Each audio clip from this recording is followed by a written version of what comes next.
Vamos a, vamos a continuar entonces con nuestra serie de predicaciones sobre los atributos de Dios. Y hoy quiero invitarles a que vayamos a Éxodo capítulo 34. Vamos a ir a Éxodo capítulo 34 y vamos a leer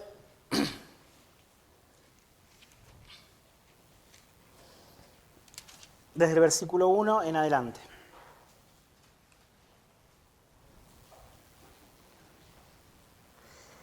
Dice así la palabra de Dios.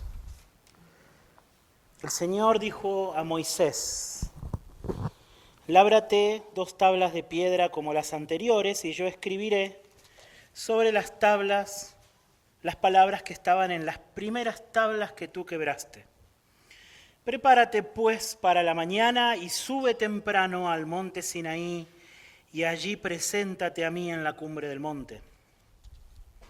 Que no suba nadie contigo, ni se vea nadie en todo el monte, ni siquiera ovejas ni bueyes pasten delante del monte. Moisés pues labró 2 tablas de piedra como las anteriores, se levantó muy de mañana y subió al monte Sinaí, como el Señor le había mandado, llevando en su mano las 2 tablas de piedra. El Señor descendió en la nube y estuvo allí con él, mientras éste invocaba el nombre del Señor. Entonces pasó el Señor por delante de él y proclamó: el Señor, Dios compasivo y clemente, lento para la ira y abundante en misericordia y verdad, que guarda misericordia a millares, el que perdona la iniquidad, la transgresión y el pecado, y que no tendrá por inocente al culpable, que castiga la iniquidad de los padres sobre los hijos y sobre los hijos de los hijos hasta la 3ª y 4ª generación. Moisés se apresuró a inclinarse a tierra y adoró, y dijo: si ahora, Señor, he hallado gracia ante tus ojos, vaya ahora el Señor en medio de nosotros, aunque el pueblo sea terco. Perdona nuestra iniquidad y nuestro pecado, y tómanos por posesión tuya. Oramos. Señor, queremos conocerte, Señor. Todos de alguna manera pecamos creyendo que te conocemos más de lo que realmente te conocemos, Señor. Y también todos nosotros pecamos, Señor, no buscando conocerte como deberíamos hacerlo. Por eso, Señor, en esta mañana yo te quiero pedir, por favor, Señor, que por medio de tu palabra, una vez más, proclames tu nombre en medio de esta iglesia, Señor. Que podamos aprender con nuestro corazón lo que significa que sos un Dios clemente y misericordioso, que tu mano es lenta para la ira, pero es grande en misericordia y en verdad. Que podamos, Señor, con todo nuestro corazón refugiarnos en que sos un Dios que perdona la iniquidad, que perdona el pecado, Señor, que perdona la maldad, porque eso es lo que necesitamos, Señor. Necesitamos que perdones nuestra maldad, que perdones nuestro pecado. Necesitamos un Dios compasivo, que sea lento para enojarse, Señor, con nuestros pecados. Señor, que no nos alejemos de tu compañía y de tu presencia, Señor, por causa de nuestros pecados. Que podamos temer, sabiendo que vas a ir a buscar con tu justicia y con tu ira a los que se alejan de tu compasión, Señor. Que no vas a tener por inocente al culpable. Señor, enséñanos en esta mañana quién es el Dios verdadero. Y enséñanos, Señor, a relacionarnos con vos, Señor, como querés que nos relacionemos. Te lo pedimos en el nombre del Señor Jesús. Amén. Mis hermanos, hay una experiencia que es muy común y es muy cotidiana para los cristianos e incluso para las personas que sin aún haber conocido al Señor, han escuchado la palabra de Dios y han entendido algunas verdades del Evangelio. Y es esta, yo estoy seguro que la mayoría de ustedes ha pasado alguna vez por una experiencia similar. Y es la experiencia de sentir tanto cansancio por el propio pecado, ¿sí? De sentirse que uno ya ha fallado tantas veces al Señor, que ya uno hasta se siente avergonzado de ir a pedir perdón, avergonzado de ir en arrepentimiento, y como que se siente cansado de ciclos, ¿no es cierto?, de pecado, arrepentimiento, volver a caer, pecado, arrepentimiento, volver a caer. Esta experiencia muchas veces nos lleva incluso a alejarnos del Señor, ¿cierto? Con vergüenza, con frustración quizás, pero allá como darse uno por vencido y pensar que uno quizás ya está como más allá del alcance del perdón del Señor. Esta es una experiencia muy común, ¿sí?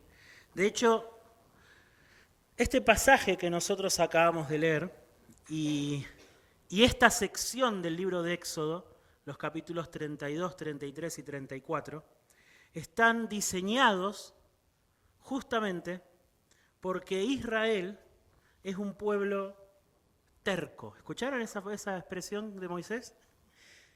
Señor dice, si ahora, Señor, he hallado gracia ante tus ojos, vaya ahora el Señor en medio nuestro, aunque el pueblo sea terco. Que el pueblo sea terco, ¿sí? Esa es la sensación, ¿no es cierto? La sensación de que la frustración viene al darnos cuenta de nuestra terquedad, de estar tan empecinados en el pecado, pero no saber tratar con él. Este pasaje, Moisés lo escribió para que Israel aprenda cómo tiene que relacionarse con el Dios verdadero, sabiendo que es un pueblo terco. ¿Sí? Al igual que Moisés y al igual que la nación de Israel, como les decía recién, muchos de nosotros llegamos muchas veces al punto de experimentar como esa tensión, ¿no es cierto?, de que somos demasiado pecadores como para que Dios una vez más nos perdone, nos reciba, ¿sí? Pero al mismo tiempo sabemos que no hay otro lugar a donde ir. Sabemos que no podemos escaparnos del Dios verdadero.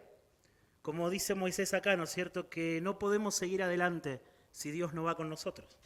Bien, ya sea o porque nuestros pecados son muchos, o porque nuestra conciencia nos acusa, o porque luchamos permanente con los pecados, a veces esa tentación a huir de Dios, avergonzados por nuestra maldad, sintiendo que ya no nos va a recibir, ¿sí?, vuelve a nosotros. Y todos aquellos que de alguna manera hemos llegado a entender algo de nuestro pecado y de la santidad de Dios, hemos experimentado esta tensión en nuestra relación con Dios. La tensión de sentir que nuestro pecado es demasiado grande para que Dios nos reciba, pero también de sentir que no hay otro lugar a donde ir. Ahora, ni alejarse, hermanos, ni postergar el arrepentimiento, ni mucho menos endurecerse, es la respuesta apropiada a la lucha contra el pecado que vive en nosotros, ¿sí?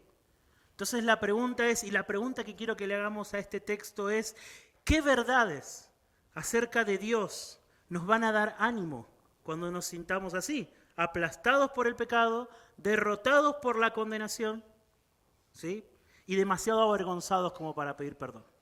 ¿Cuáles son las verdades acerca del carácter de Dios que nos van a rescatar de ese lugar? ¿Bien?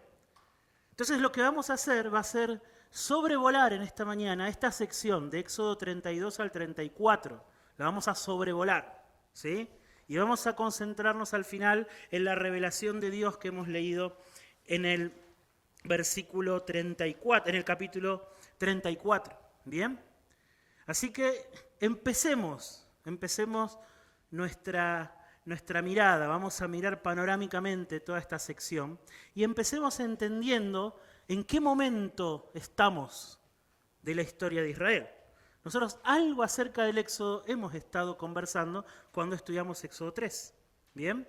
Éxodo es el libro en donde Dios viene a revelarse a Israel como el Dios que lo va a rescatar de la esclavitud de Egipto. ¿Sí? Yo soy el Señor, tu Dios, que te sacó de la tierra de Egipto. Esa es la declaración clave del Éxodo. Él vino a rescatar, Él descendió a rescatarlos porque Él le había hecho una promesa a los antepasados de la nación de Israel. Le había hecho una promesa y Él había venido a cumplirla. Israel estaba esclava en Egipto, Dios se acuerda de la promesa que había hecho y baja para liberarlos. Y los libera. ¿Y cómo los libera? ¿Sí? La descripción que hace Moisés es con mano fuerte y poderosa. Plaga tras plaga, milagro tras milagro, derrotando uno de los imperios más importantes de aquella época. El Señor libera a la nación de Israel en Egipto. ¿Bien? De Egipto. ¿Y los lleva a dónde? Los lleva a un sitio especial, en donde Dios ya había dicho, le había dicho a Moisés, cuando saques a Israel de Egipto, me van a adorar en este monte. Y es este monte del cual habla este pasaje, el monte Sinaí. Dios lleva a la nación de Israel a ese monte con el propósito de comenzar una relación con la nación de Israel. ¿Sí? Hacer un pacto con la nación de Israel. ¿Sí? No nos asustemos por la palabra pacto, ¿sí? No es ningún pacto raro, es el comienzo de una relación. La relación básicamente era una relación matrimonial. De hecho, si nosotros leemos Éxodo 19 y Éxodo 20, Éxodo 19 y Éxodo 20, es una ceremonia matrimonial. Hasta cena hay, después de celebrar el pacto. ¿Bien? En donde el Señor le dice, yo los voy a tomar por posesión mía. Ustedes van a ser mi especial tesoro. Me van a pertenecer. Y van a ser para mí una nación santa y un pueblo de sacerdotes. Dios literalmente se casó con la nación de Israel. Prometió ser el Dios de la nación de Israel. ¿Sí? Es tal la relación de cercanía que Dios quería tener con Israel, que dice, les voy a dar un plano y me van a hacer una casa, y esa casa la van a poner en el medio. Y todas las demás, todas las tribus, todos los clanes de Israel van a acampar alrededor y yo voy a estar en el medio. Y les da los planos de la casa a Moisés, el tabernáculo. Y Moisés está ahí en el monte Sinaí, ahí arriba, ¿sí? Recibiendo de parte de Dios las instrucciones que Dios le estaba dando, los planos del tabernáculo, y llegamos al capítulo 32. ¿Qué pasa en el capítulo 32? Y esa es la razón por la cual este pasaje que leímos empieza hablando de unas primeras tablas. Habrán notado que Dios le dice a Moisés, lábrate unas tablas como las primeras. ¿Qué son esas primeras tablas? Bueno, acá está la historia de esas primeras tablas. Hubo algo que pasó.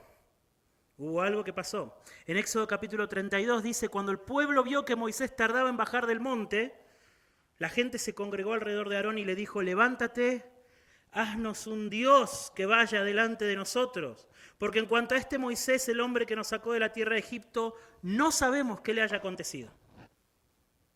¿Y qué pasó? Y Aarón le respondió, quiten los pendientes de oro de las orejas de las mujeres, de sus hijos, de sus hijas, y tráiganmelos. Entonces todo el pueblo se quitó los pendientes de oro que tenían, él los tomó de sus manos, le dio forma con un buril e hizo un becerro de fundición. Y escuchen, y ellos dijeron, este es tu Dios, Israel, que te ha sacado de la tierra de Egipto.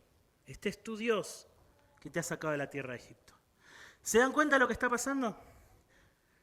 Dios acababa de hacer un pacto con Israel. Dios acababa de mostrarle los planos de la casa en donde él iba a vivir en medio de ellos. E Israel, impaciente porque Moisés tardaba en bajar, dice, queremos un Dios, que no sabemos qué le pasó a Moisés.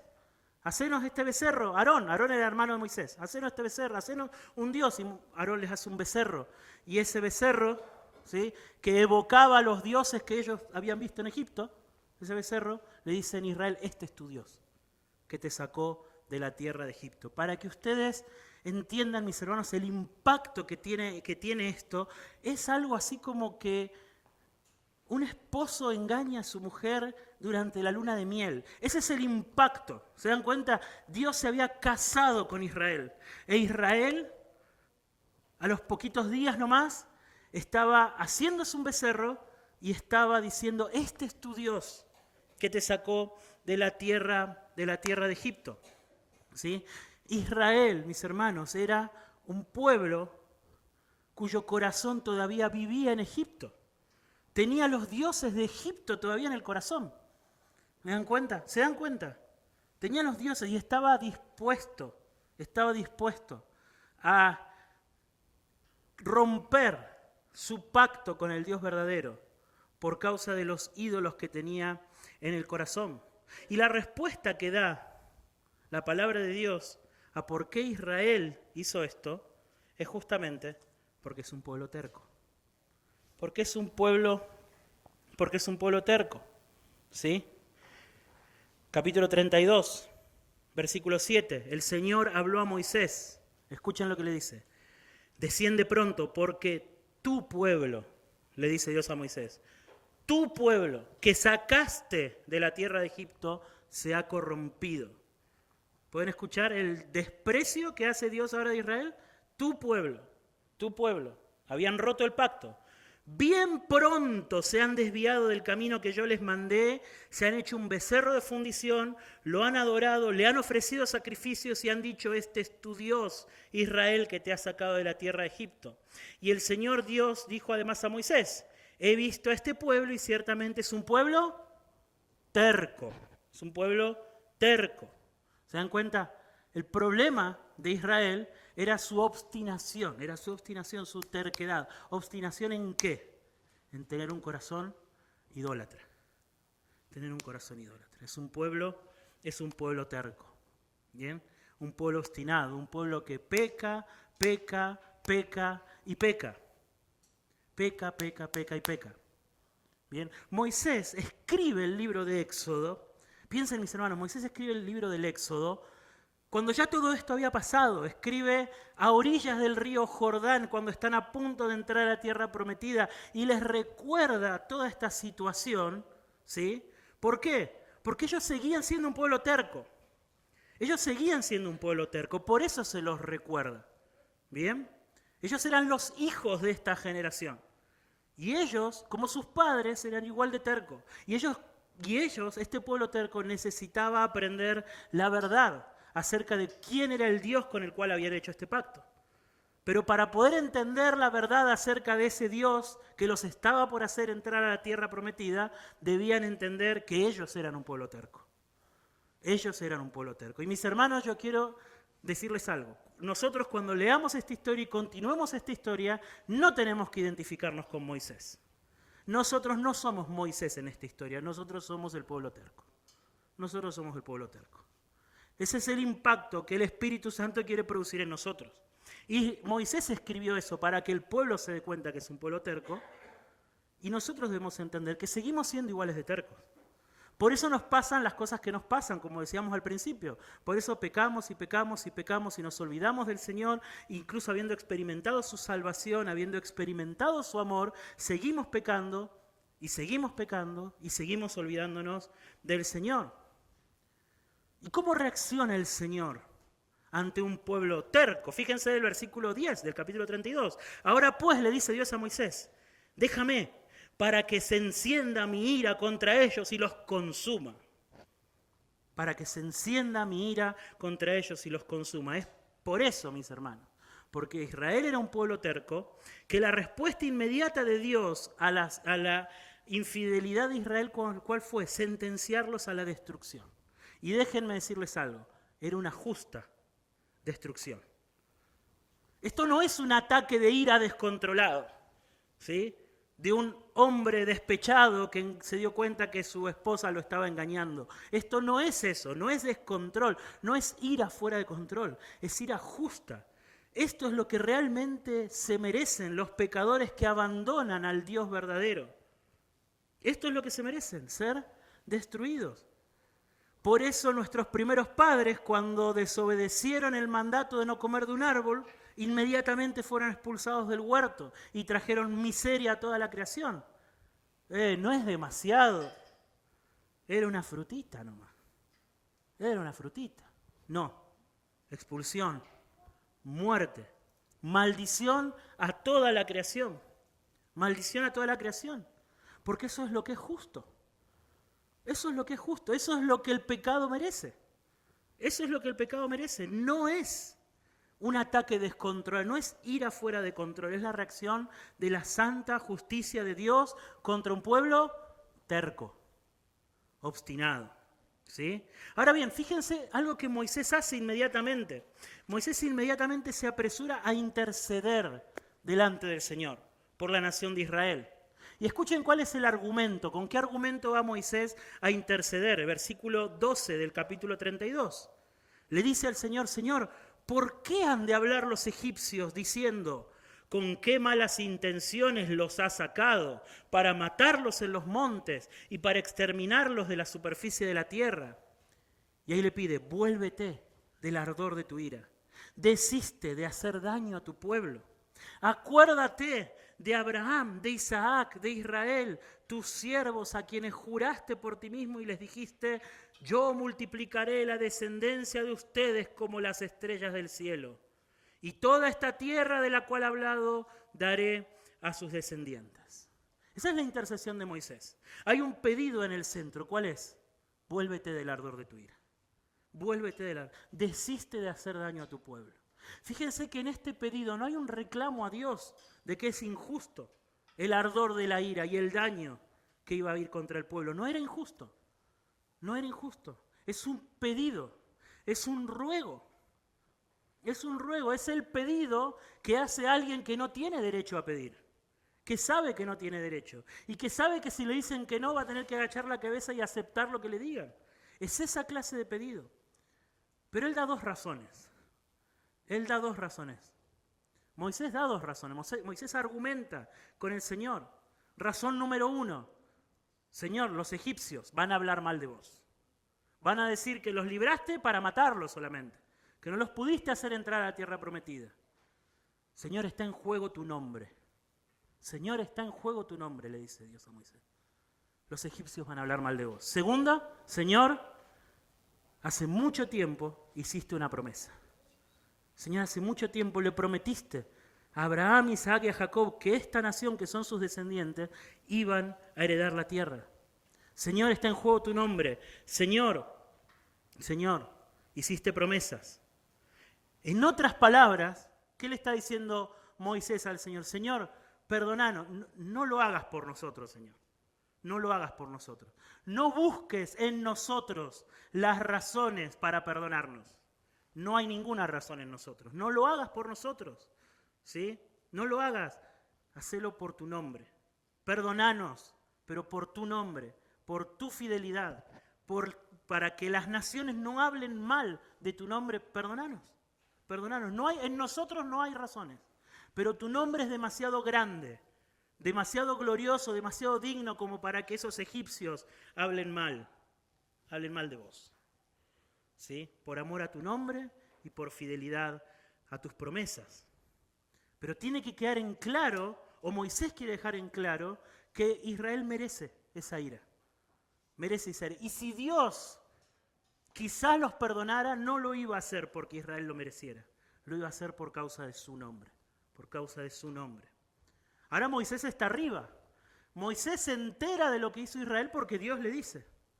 Pero ahora le toca a Moisés verlo con sus propios ojos. Y Moisés baja del monte. Moisés baja y él ve el cuadro. Versículo 15.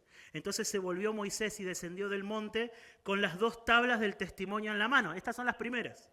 Tablas escritas por ambos lados. Por una y por el otro lado estaban escritas, eran obra de Dios. Y la escritura de Dios grabada sobre las tablas. Tan pronto, versículo 19, como Moisés se acercó al campamento, vio el becerro y vio las danzas. Y se encendió la ira de Moisés y arrojó las tablas de sus manos y las hizo pedazos al pie del monte. Por eso hubo que hacer otras. las primeras fueron hechas pedazos. Y escuchen, y tomando el becerro que habían hecho, lo quemó en el fuego, lo molió hasta reducirlo a polvo, lo esparció sobre el agua e hizo que los israelitas lo bebieran. Eso fue lo que le produjo a Moisés ver el cuadro de lo que estaba haciendo la nación de Israel, ¿sí? Cuando Moisés baja del monte, ve el cuadro, el pueblo, su pueblo, el pueblo del Señor, estaba completamente desenfrenado. Esa es la palabra que va a usar más abajo Moisés para describir al pueblo. Estaba desenfrenado. No podía hacerlo reaccionar. Desenfrenado, ¿sí? En bailes, en adoración, en idolatría, en inmoralidad. ¿Sí? Es en ese momento en donde Moisés quiebra las primeras tablas, se enfurece contra el pueblo, destruye el becerro, lo funde, se lo hace beber mezclado con agua al pueblo. Eso es lo que hace Moisés. ¿Sí? Eso es lo que hace Moisés. Y no solamente eso, si nosotros terminamos de leer el capítulo, lo que hace Moisés es reunir a todos aquellos que no se habían entregado a la idolatría, los reúne para que vayan todos a matar a los que estaban desenfrenados. Y eso es lo que hicieron. 3.000 de la familia de Leví agarraron sus espadas y tuvieron el amor por la gloria del Señor y la dignidad de castigar a los culpables. Ahora, sin duda, lo que nos quiere mostrar Moisés acá es que era mucho mejor para esos israelitas caer bajo la ira de Moisés que caer bajo la ira de Dios. Eso era mucho mejor. Que la nación sea limpiada antes que venga el Señor en su justicia en persona a ejecutar su ira santa. Pero debido a la intercesión que hizo Moisés, justamente el Señor accede no solo a no destruirlos, sino que accede a llevarlos a la tierra prometida. Capítulo 33, versículo 1, el Señor dijo a Moisés: sube de aquí tú y el pueblo que has sacado de la tierra de Egipto, a la tierra de la cual juré a Abraham, Isaac y a Jacob. Yo enviaré un ángel delante de ti y echaré fuera a los cananeos, a los amorreos, y a todos los que estaban en esa tierra. Sube, le dice Dios a Moisés, a una tierra que emana leche y miel, pues yo no subiré en medio de ti, no sea que te destruyan el camino, porque eres un pueblo terco. ¿Sí? Dios perdona a Israel. Dios no solo lo perdona, Dios le dice: yo les voy a dar la tierra que les prometí. Pero hace una salvedad ahora. Dios le dice a Moisés: conduce al pueblo, mi ángel irá delante de ti. Yo no puedo ir en medio de este pueblo. Yo no puedo. Esto de hacer una casa, que yo venga y no va a ser posible, porque este pueblo es demasiado terco. Y yo lo voy a terminar destruyendo. ¿Sí? Moisés no se queda tranquilo. ¿Cómo? ¿Mi ángel? Le dice Moisés. ¿Mi ángel va a ir? Moisés piensa, pero yo recibí unos planos de una casa para que sea Dios mismo el que viva en medio de nosotros. ¿No había sido Dios el que nos trajo hasta acá? Una columna de nube para protegernos del sol del desierto. Una columna de fuego en la noche para protegernos del frío del desierto. ¿No nos había traído Él hasta acá? ¿Cómo que de ahora en más nos va a enviar un ángel? Claro, Dios en su justicia Él no podía vivir en medio de este pueblo terco. No solo era intolerable para él el pecado de Israel, no solo para Dios era intolerable el pecado de Israel, sino que al final iba a ser intolerable para Israel la santidad de Dios. Israel no iba a poder estar al lado de un Dios tan santo. Iba a terminar siendo consumido. ¿Sí? Iba a terminar siendo consumido. Por eso les dice: yo no subiré en medio de ti, Israel, no sea que te destruya en el camino, porque eres un pueblo terco. Y esto era misericordia de parte de Dios. Porque Israel, ¿qué merecía? Israel merecía lo del principio: destrucción. Israel había roto su compromiso. Israel era una esposa infiel. Eso es lo que era Israel. Y Dios debía destruirlos. Dios en su justicia los iba a destruir. Y eso era lo que era justo. Eso es lo que era justo. Entonces Dios los perdona, les dice: no los voy a destruir, les va a dar la tierra, pero yo no puedo ir en medio de este pueblo. El pecado de Israel Era cosa seria. La nación merecía ser destruida por completo, merecía ser abandonada por Dios en medio del desierto. ¿Quién se pensaba que era este pueblo para deshonrar y cambiar al Dios verdadero por un becerro de oro? ¿Quién se pensaba que era este pueblo?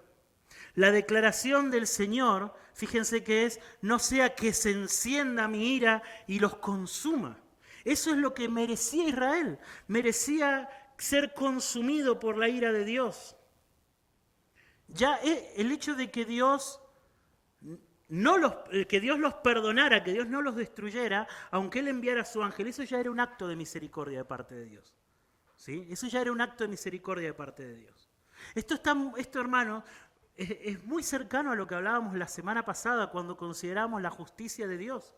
Cuando considerábamos que, de acuerdo a la justicia de Dios, cada pecado nuestro merece la muerte instantánea y fulminante. Ese es el castigo por el pecado. Y que lo que sucede con nosotros es que nos hemos acostumbrado tanto a la gracia, nos hemos acostumbrado tanto a que Dios no reacciona así, nos acostumbramos, que lo naturalizamos. Y ya pensamos que las cosas son así. Pensamos que hay pecados y pecaditos.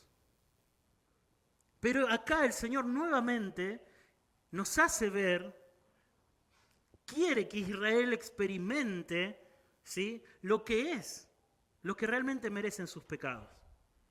Sus pecados merecían eso, merecían el abandono. Merecían, pero para Moisés eso no era suficiente. Entonces él vuelve a interceder. Él vuelve a interceder con el Señor. ¿Sí? Y de hecho en el versículo 15 del capítulo 33, Moisés le dice al Señor, si tu presencia no va con nosotros, no nos hagas salir de aquí. No nos hagas salir de aquí. Entonces Moisés rogó por el perdón de Dios y ahora ruega por la presencia de Dios. ¿Sí? Ruega por la presencia de Dios. Él intercede por la nación entera. ¿Bien? Él intercede por la nación entera. Mis hermanos, en este momento tenemos que unir las piezas. ¿Sí? ¿Cuál es el propósito de este pasaje? Como mencionamos hace un momento, esta sección está puesta en este libro para enviar un mensaje a la nación de Israel por todas las generaciones. ¿Y cuál es ese mensaje? Israel, ustedes son una nación terca e idólatra. Por lo tanto, si alguna vez ustedes van a disfrutar de tener una relación con Dios, si alguna vez el Señor Santo va a vivir en medio de ustedes, no va a ser porque ustedes lo merezcan. No va a ser porque ustedes lo merezcan. Si el Señor cumple sus promesas, no va a ser porque ustedes lo merezcan. Lo que ustedes merecen, Israel, pueblo terco e idólatra, es ser abandonados en el desierto por el Señor. Eso es lo que ustedes merecen. Eso es lo que ustedes merecen. Pero esta ley, este libro de la ley que hay en Éxodo, no es un libro solamente con mandamientos, leyes y juicios. ¿Sí? No es eso. Es una revelación de Dios. Es una revelación de Dios. Y es en este momento cuando Moisés le pide al Señor que no lo abandone, que no abandone a Israel en el desierto, donde le pide que por favor le muestre su gloria. Señor, muéstrame tu gloria, muéstrame tu gloria. Versículo 16, te ruego que me muestres tu gloria. ¿Sí?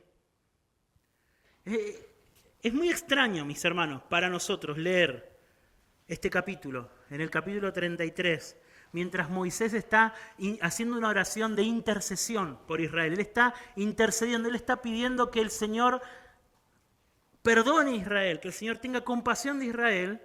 Parece esto como un pedido bastante desconectado de todo lo demás.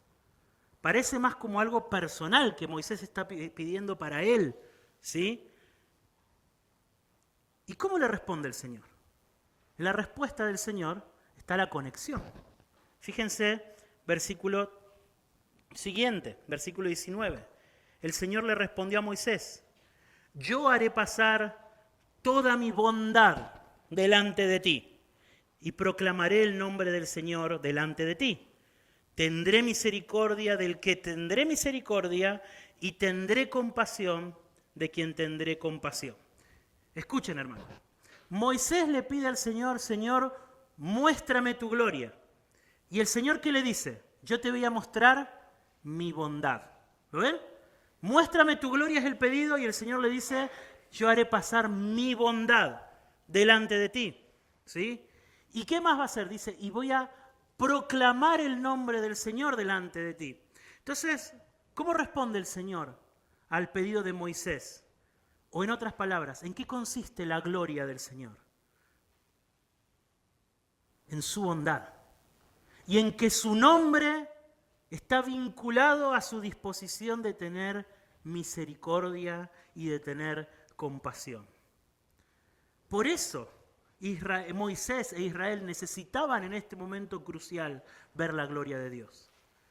La única esperanza que tenía Israel de que Dios los perdonara, de que no los ejecutara en el desierto, de que los lleve a la tierra prometida y de que Él mismo en persona los acompañe hasta ahí, la única esperanza era la bondad de Dios. Era la gloria, y Dios en su gloria estaba a punto de revelar esa bondad, de revelar esa misericordia y esa compasión. Por eso el Señor le dice a Moisés, voy a proclamar mi nombre. ¿Qué significa proclamar el nombre? ¿Se acuerdan? Proclamar el nombre es, te voy a revelar quién soy. Proclamar el nombre en esa cultura estaba ligado a mostrar la personalidad, la naturaleza. Yo te voy a proclamar mi nombre, te voy a revelar quién soy. Moisés estaba a punto de recibir una revelación de la gloria de Dios. Una revelación que iba a sellar para siempre el destino de Israel. Que lo iba a sellar para siempre. Y esa revelación de la gloria de Dios era la revelación de la bondad de Dios. Yo voy a hacer pasar mi bondad delante de ti y voy a proclamar mi nombre. La bondad del Señor que Moisés vería, ¿cuál era? Tendré misericordia de quien tenga misericordia y me compadeceré de quien me compadeceré. Qué expresión rara, ¿no? Tendré misericordia de quien tendré misericordia. En otras palabras, Dios está diciendo, yo tengo libertad, completa libertad para tener misericordia. ¿De quién, Señor, de quién tenés misericordia? Del que quiero tener misericordia. Nada me detiene, nada me detiene. Dios no está encerrado en una jaula de enojo.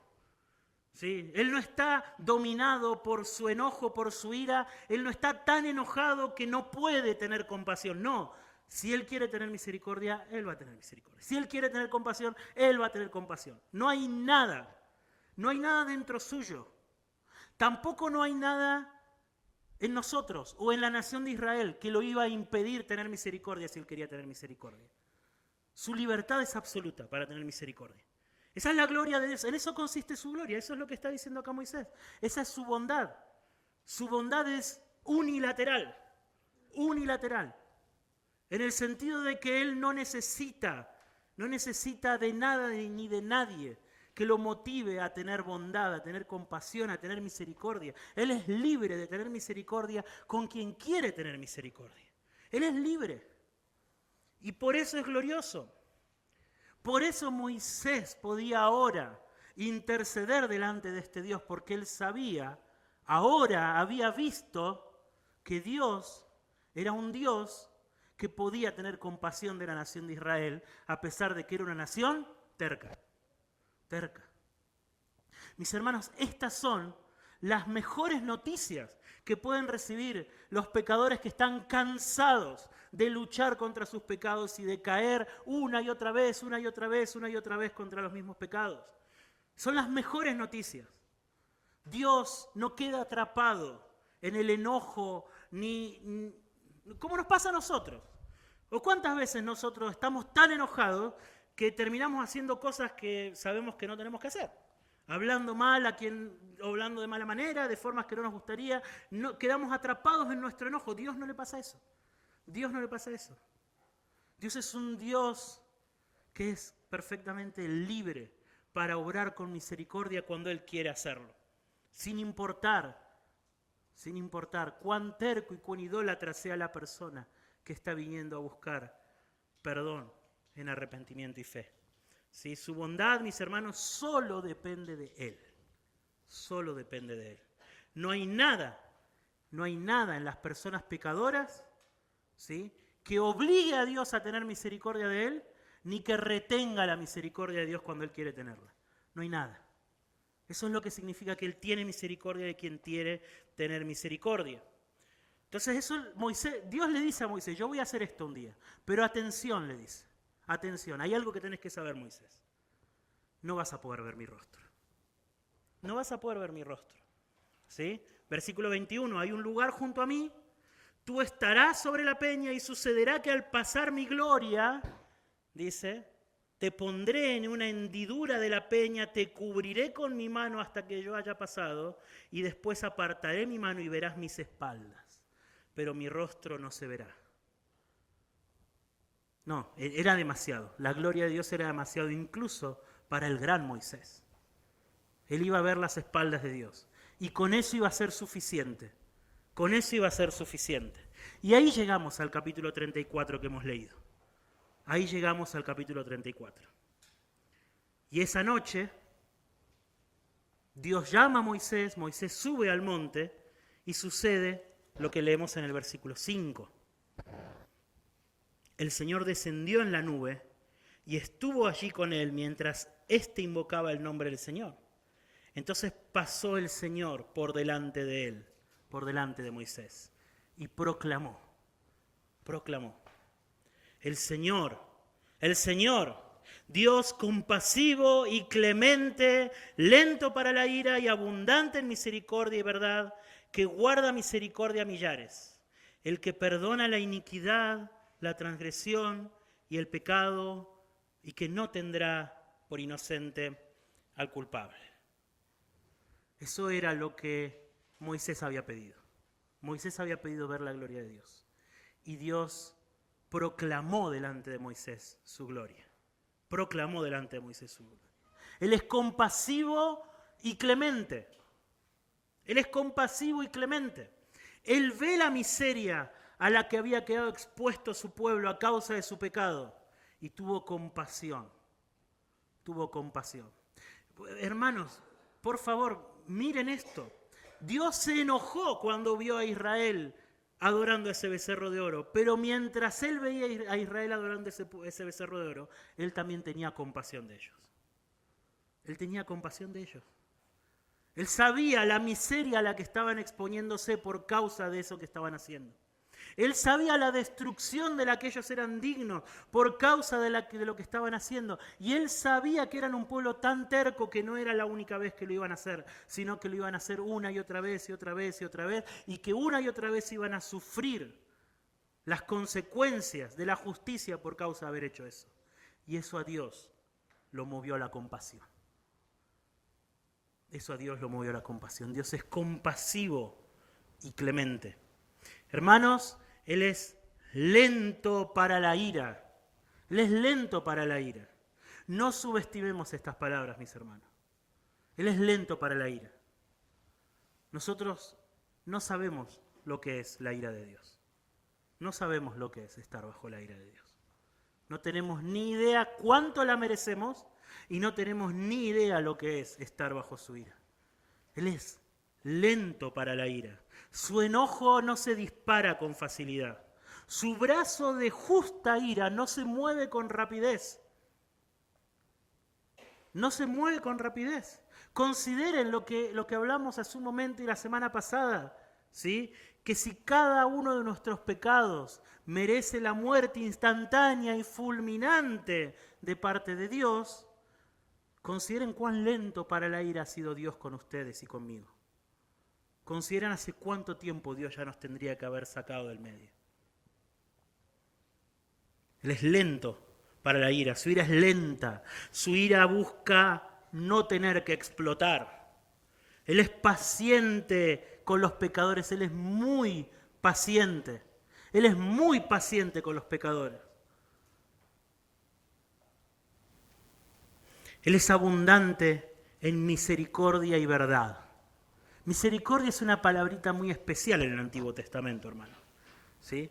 Misericordia en el Antiguo Testamento quizá no es una palabrita que tenga que ver tanto con tener compasión, sino significa con ser leal, ser alguien alguna persona que guarda sus promesas. Eso es un amor de parte de Dios que viene no de que la otra persona despierta el amor, no, sino yo me comprometí a amarlo y lo voy a amar porque soy leal a mis compromisos. Eso es misericordia. Como en el matrimonio, ¿no es cierto? En el matrimonio, en el pacto matrimonial, el amor es más que un enamoramiento, es un compromiso que hemos hecho. Eso es en el matrimonio. Entonces nos amamos porque somos leales a ese pacto. Bueno, misericordia en el Antiguo Testamento es eso, es un amor que es leal a un pacto que se hizo. Y Dios dice acá, yo soy abundante en misericordia, o sea, yo los voy a amar hasta el final, porque yo me comprometí a amarlos, porque yo hice un pacto con esta nación. Y mi amor no se vence, no se va a vencer. Yo hice un pacto, los voy a amar. Soy abundante en misericordia y verdad o fidelidad. Voy a ser fiel hasta el final. Él tiene una abundante disposición a amar y a perdonar a su pueblo porque Él se comprometió a hacerlo. Porque Él se comprometió a hacerlo. Entonces Dios está atado. Dios está obligado. Y nadie obligó a Dios a comprometerse. Nadie lo obligó a hacer su compromiso. Él, cuando hizo el compromiso que hizo, Él sabía con qué nación se estaba metiendo. Así que no, Dios no está obligado. Dios está mostrando su abundante misericordia. Él tiene esa abundante disposición a amar a su pueblo. Su amor y lealtad hacia Israel iba a ser abundante. Abundante. Y eso es lo que Él está queriendo mostrar en esta historia. En esta historia, Él está mostrando que Él los ama simplemente porque Él decidió amarlos. Y que los iba a amar hasta el final. Y que iba a guardar su pacto con los millares, como dice. Y que iba a perdonar la maldad, que iba a perdonar la transgresión y que iba a perdonar el pecado. Esas eran las palabras de paz que necesitaba la nación de Israel a punto de entrar a la tierra prometida. Porque ellos seguían siendo un pueblo terco. Mis hermanos, y eso es lo que nosotros necesitamos saber de Dios. Nosotros, que somos tercos, que seguimos pecando una y otra vez, aunque aprendemos, aunque sabemos, aunque le pedimos perdón al Señor, aunque esto y aquello pecamos una y otra vez, nosotros sabemos que si eso mismo nos lo hicieran a nosotros no perdonaríamos tantas veces. Nosotros no perdonaríamos tantas infidelidades como las que nosotros cometemos contra nuestro Señor. Nosotros no perdonaríamos tanta maldad. Nosotros no perdonaríamos tantas ofensas. Pero el Señor dice, yo voy a ser un Dios abundante en misericordia, abundante para perdonar la transgresión, la maldad, el pecado. Yo los voy a perdonar en abundancia. Ese es el Dios verdadero. Es un Dios completamente misterioso. Nosotros no conocemos a ninguna persona así. Mis hermanos, ustedes y yo no conocemos a nadie que sea así de perdonador, así de misericordioso y así de bondadoso. No conocemos. Nosotros no somos así. A nosotros, quizás 1, 2 veces, 3 veces, si es una persona muy cercana, muy querida, perdonamos.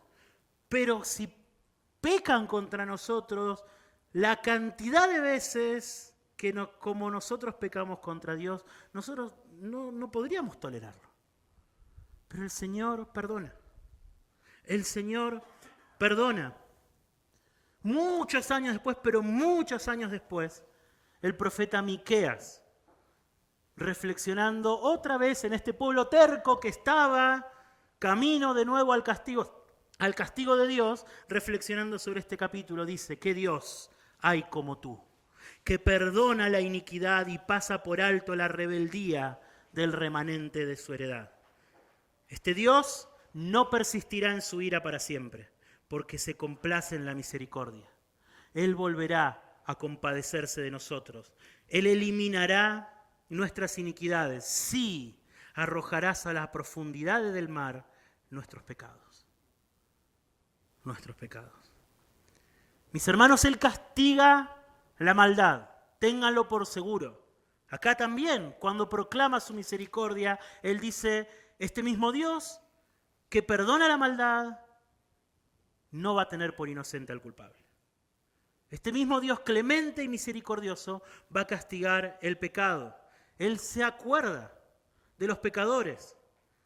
Es decir, que su ira santa y su enojo están dirigidos contra los pecadores culpables que no están dispuestos a refugiarse en el Dios clemente y misericordioso. Ahí va su justicia y su ira y su pecado. Dios es un Dios, fíjense, Dios es un Dios que se revela como el Dios compasivo, misericordioso, que perdona la maldad. Y los pecadores, en lugar de eso, prefieren obstinarse en la maldad. Entonces ahí sí Dios dice, no. Si yo estoy abriendo la puerta de la misericordia, si yo me estoy ofreciendo a mí mismo como un Dios perdonador, un Dios que va a estar ahí siempre para que ellos se arrepientan y yo los perdone, y ellos siguen siendo tercos y ellos no están dispuestos a refugiarse en mi misericordia, entonces ahí sí, ya no hay escapatoria. ¿A dónde más se puede huir? No hay otro lugar a donde huir. ¿A dónde más?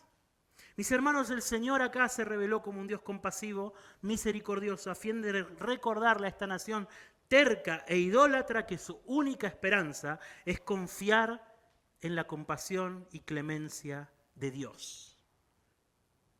Eso es lo que necesitaba esa nación terca, un Dios clemente y compasivo. Es por esa misericordia, por esa compasión, clemencia y fidelidad y disposición de Dios a perdonar, es por eso que Israel no solamente no fue consumido, ¿sí? No solamente Israel fue llevado a la tierra prometida, Dios cumplió su palabra, sino que Dios finalmente bajó. Porque la historia de Éxodo 35 al 40, el final del libro del Éxodo, es que el tabernáculo se construyó. Dios vino a vivir en medio de ellos. Y cuando el tabernáculo se construyó al final, la gloria de Dios bajó. Y el Dios compasivo, clemente y misericordioso los perdonó, cumplió su promesa de llevarlos a la tierra y los acompañó. Vino a vivir en medio de ellos. Vino a vivir en medio de ellos. ¿Sí? Esa noche en Sinaí, como vimos, mientras el Señor pasaba proclamando su nombre, anunciándole a Moisés su bondad y su misericordia, como vimos, Dios tuvo que proteger a Moisés de la abrumadora gloria de esa revelación. Él le mostró solamente sus espaldas, ¿sí? No vas a poder ver mi rostro. Bien, Dios pasó por delante de Moisés, le reveló su bondad y que esa revelación fue suficiente para consolar a la nación de Israel, para que Israel pueda llegar, ¿sí? Pero un día, mis hermanos, la revelación completa de la clemencia y la compasión de Dios vino a nosotros sin oscuridad, sin espaldas, por medio del Señor Jesucristo. Mis hermanos, Jesús es la revelación completa de que el Señor Dios es clemente y compasivo, que Él no es indiferente a la miseria a la cual hemos caído por causa de nuestros pecados. En Jesús, mis hermanos, los pecadores como nosotros nos encontramos con el mismo Dios de Sinaí, ¿sí? Descendiendo a vivir en medio de las penas que viven los pecadores, descendiendo, como dice el autor a los Hebreos, a ser en todo semejante a nosotros, en todo, a padecer, incluso a ser tentado como nosotros, aunque Él fue sin pecado. Él vino a vivir, el Dios del Sinaí nos mostró que Él es clemente, compasivo y misericordioso, haciéndose como uno de nosotros y viviendo acá, soportando el pecado en carne propia. Eso es lo que hizo. Y Él vino, así como lo hizo, como dice Éxodo capítulo 2, Él descendió para liberarnos. Él vino para hacerse cargo de nuestra culpa.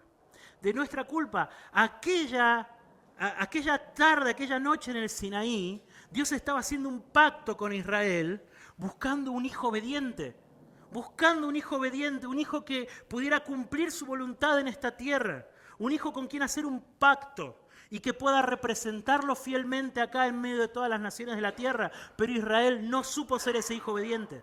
Israel no supo ser. Ese hijo obediente que tenía que representar a Dios en medio de todas las naciones de la tierra, se postró ante ese becerro de oro y de aquella vez en adelante se postró una y otra vez y otra vez y otra vez ante los dioses que pudo. Eso fue lo que hizo Israel. No pudo ser el hijo obediente que Dios había venido a buscar. Pero Jesús vino a ser ese hijo obediente. Él vino a ser ese hijo obediente. Él vivió la vida perfecta que se demandaba de ese Israel y que también se demandaba de nosotros. Él vino a vivir esa vida perfecta. Él fue el hijo obediente de Dios que caminó en medio de nosotros. Él fue el Dios clemente y compasivo, abundante en misericordia, que perdonaba la maldad.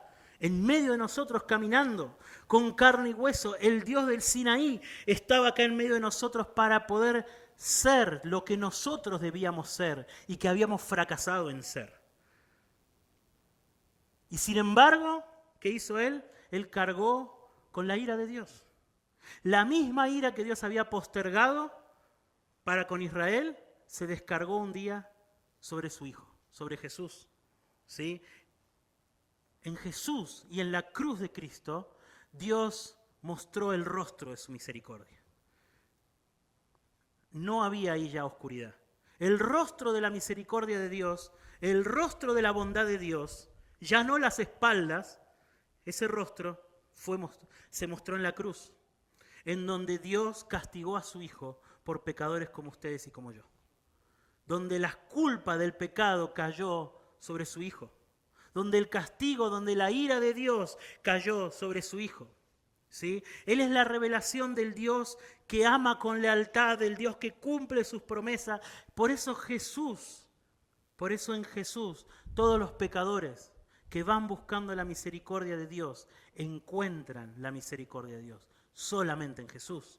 Solamente en Jesús. Los pecadores que necesitan perdón encuentran el perdón solamente en Jesús. Los pecadores que necesitan la paciencia de Dios, los tercos e idólatras pecadores como ustedes y como yo, que necesitamos que Dios nos perdone cada día, encontramos ese perdón en Jesús y solamente en Jesús.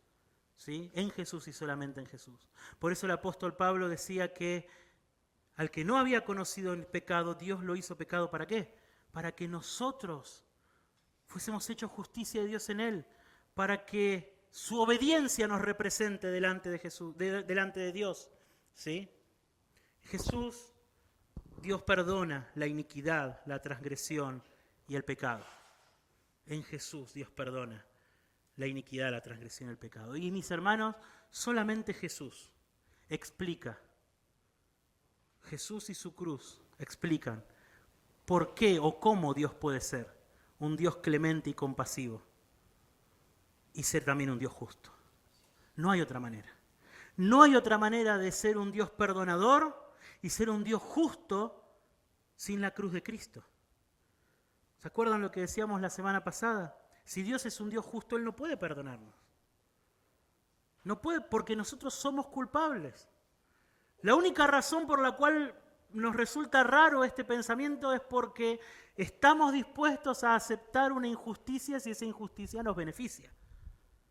Es injusto que Dios perdone a los culpables, es injusto, como es injusto que cualquier juez perdone a un culpable. Pero Dios perdona a los pecadores, Dios se revela como el Dios que perdona la maldad. La única razón por la que Dios puede hacerlo es por la cruz de su Hijo. Porque en su Hijo, en esa cruz, Él castigó la maldad. No quedó maldad sin castigar. Toda la culpa fue castigada porque Jesús la cargó. Porque Jesús la cargó. Y todos aquellos que van a Jesús en arrepentimiento y fe se encuentran con el Dios del Sinaí, el Dios clemente y compasivo, abundante en misericordia, lento para la ira, que perdona la iniquidad, la maldad y el pecado. Perdona la maldad y la iniquidad y el pecado. Hermanos, terminemos considerando algunas aplicaciones. ¿Qué nos enseña esta historia? Bueno, lo primero, como le decía hace un momento, identifiquémonos con el Israel terco idólatra. Nosotros en esta historia somos el Israel terco idólatra. y corramos con esperanza a poner nuestra confianza en la misericordia y en el perdón del Señor. Corramos con esperanza, que nada nos detenga buscando la misericordia y el perdón de Dios. Que la condenación que muchas veces hay en nuestras conciencias por causa de nuestros pecados no nos detenga de ir a buscar el perdón y la misericordia de Dios. ¿Sí? Él es compasivo y clemente, pero para con los que saben que son culpables. Por eso, ¿cuál es? ¿Cuál es la aplicación? Identifiquémonos con el Israel terco idólatra. ¿Sí? No somos los héroes en ninguna de las historias, hermanos. Nosotros somos los villanos. Esa es la verdad. Esa es la verdad. ¿Sí? Hermanos, aprendamos también a relacionarnos con Dios como un Dios clemente, compasivo y misericordioso. O sea, huyamos, hermanos, del legalismo. Huyamos de pensar que Dios se relaciona con nosotros en base a nuestras obras. Dios no se relaciona con nosotros en base a nuestras obras. No lo ha hecho antes para salvarnos. Dios no salva a nadie en base a sus obras. Y Él no se relaciona con nosotros en base a nuestras obras. ¿Sí? Él no nos ama más o nos ama menos de acuerdo a qué tan buenos o qué tan malos hayan sido nuestros días. Él no es así. ¿Sí? Consideren, hermanos, dónde está esta historia. Esta historia de misericordia, de compasión, esta historia de amor leal, está en el corazón de la revelación de la ley del Antiguo Testamento. La ley, que muchas veces es como la ley y la gracia, ¿no? No, la ley estaba llena de gracia, mis hermanos. Estaba llena de gracia. La ley del Antiguo Testamento en el centro era una revelación de que Dios iba a estar siempre para que su pueblo se arrepienta y reciba su misericordia cuando no pueda cumplir esa ley. La ley era una revelación para que el pueblo aceptara que iba a necesitar siempre la misericordia de Dios, que iba a necesitar siempre su compasión, que iba a necesitar siempre su perdón. Y mis hermanos, así como la ley en el Antiguo Testamento, hoy el nuevo pacto también el nuevo pacto hoy es una revelación de que cada día necesitamos la misericordia de Dios por medio de Jesús. Cada día. Nunca vivimos por encima de nuestra necesidad de la gracia de Dios. Nunca vivimos. Nunca nuestros días son tan buenos, nunca hemos sido tan obedientes, nunca hemos sido tan devotos en un día como para sentirnos tranquilos. De decir, bueno, hoy cumplí con el Señor. No, nunca nuestros días son así. Esas son fantasías a veces que tenemos nosotros. De personas que tenemos la conciencia bastante adormecida en algunos sentidos. Cada día necesitamos la gracia y el perdón de Dios incluso más de lo que nos damos cuenta. Cada día. Y Dios está ahí para ser un Dios clemente y misericordioso. Dios está ahí para ser un Dios clemente y misericordioso. La tercera aplicación, mis hermanos, que esta verdad sea para ustedes un ánimo para predicar el Evangelio. Que sea un ánimo para predicar el Evangelio. Consideren que no hay ningún pecador que esté fuera del alcance del Dios que dijo que Él tiene misericordia del que quiere tener misericordia. Saquémonos de nuestra cabeza esas categorías de personas, decir, bueno, Él está muy endurecido y Él está más cerca. A veces tenemos esas categorías, ¿no? Nuestra cabeza, saquémonos, porque Dios de quien quiere tener misericordia, Él tiene misericordia. Y que esto sea un ánimo para que ustedes prediquen el Evangelio, ¿sí? Aunque a ustedes les parezca mentira, esta fue la razón por la cual Jonás no quiso ir a Nínive. ¿Se acuerdan la historia de Jonás? Es conocida por la ballena, porque desobedeció al Señor, el profeta que desobedeció y todo lo demás. La historia de Jonás no se trata de ballenas, ¿sí? La historia de Jonás se trata de un hombre que estaba tan convencido de que Dios podía perdonar a la nación de Nínive y que él no quería que Dios los perdone, que él dijo, si yo voy y les predico, se van a arrepentir. Y si se arrepienten, Dios lo va a perdonar. Y por eso huyó. Esa fue la razón por la que huyó. Cuando termina la historia y Dios perdona a los ninivitas, ¿ustedes saben lo que hace Jonás? Se va, sube a una montaña, enojadísimo, hermanos, enojadísimo. a ver a la ciudad de Nínive. Y Dios le dice a Jonás, Jonás, ¿por qué estás tan enojado? Y Jonás le dice, pero Señor, ¿no es esta la razón por la cual yo huí y no quería venir a Nínive?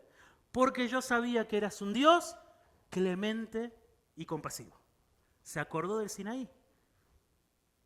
Bueno, Jonás habrá tenido sus frustraciones con los ninivitas. No nos dice la Escritura. Pero como sea, él estaba convencido de que esa nación idólatra, pagana y asesina no estaba fuera del alcance de la misericordia de Dios. Y que si él iba y los predicaba, ellos si se arrepentían, Dios los perdonaba. Y él no quería saber nada con eso. Más allá de todos esos pensamientos retorcidos que tenía el profeta en su cabeza, su convicción sólida era que la misericordia de Dios, ¿sí?, era lo suficientemente poderosa como para perdonar incluso a esa nación asesina. A esa nación asesina. Bueno, que eso, en vez de llevarlos a huir de predicar el Evangelio, que esa convicción también se apodere de nosotros y nos motiva a predicar el Evangelio. Lo contrario, ¿sí? Porque así de fuerte, así de omnipotente es la gracia de Dios cuando Dios está dispuesto a obrar en los pecadores, ¿sí? Y finalmente, hermanos, que nuestro corazón se llene de adoración al Señor por su compasión y por su misericordia. Que se llene de adoración al Señor, ¿sí? Hay un salmo que escribió David, un salmo que escribió inspirado en esta historia. Inspirado en la historia de Éxodo capítulo 32 al 34. Y vamos a terminar leyéndolo y vamos a terminar alabando al Señor mientras leemos el Salmo 103. Adoremos al Señor con las palabras del Salmo 103. Dice así: bendice alma mía al Señor y bendiga todo mi ser su santo nombre. Bendice alma mía al Señor y no olvides ninguno de sus beneficios. Él es el que perdona todas tus iniquidades, el que sana todas tus enfermedades, el que rescata de la fosa tu vida, el que te corona de bondad y compasión, el que colma de bienes tus años para que tu juventud se renueve como el águila. El Señor hace justicia y juicio a favor de todos los oprimidos. A Moisés dio a conocer sus caminos y a los israelitas sus obras. Compasivo y clemente es el Señor, lento para la ira y grande en misericordia. No luchará con nosotros para siempre, ni para siempre guardará su enojo. No nos ha tratado según nuestros pecados, ni nos ha pagado conforme a nuestras iniquidades. Porque como están de alto los cielos sobre la tierra, así de grande su misericordia para los que le temen. Como está de lejos el oriente del occidente, así alejó de nosotros nuestras transgresiones. Como un padre se compadece de sus hijos, así se compadece el Señor de los que le temen, porque Él sabe de qué estamos hechos, se acuerda de que somos polvo.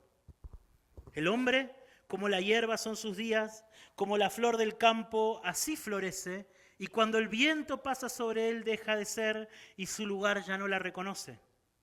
Pero la misericordia del Señor es desde la eternidad hasta la eternidad para los que le temen, y su justicia para los hijos de los hijos, para los que guardan su pacto y se acuerdan de sus preceptos para cumplirlos.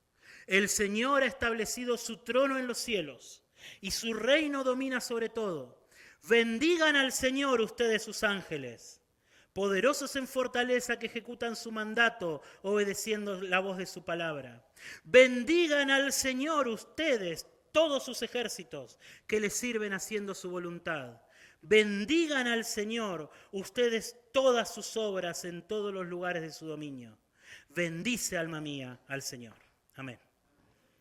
Señor, queremos bendecirte en esta mañana por tu misericordia. Señor, necesitamos un Dios misericordioso. Necesitamos un Dios que perdone nuestra maldad. Necesitamos un Dios que sea lento para enojarse, Señor.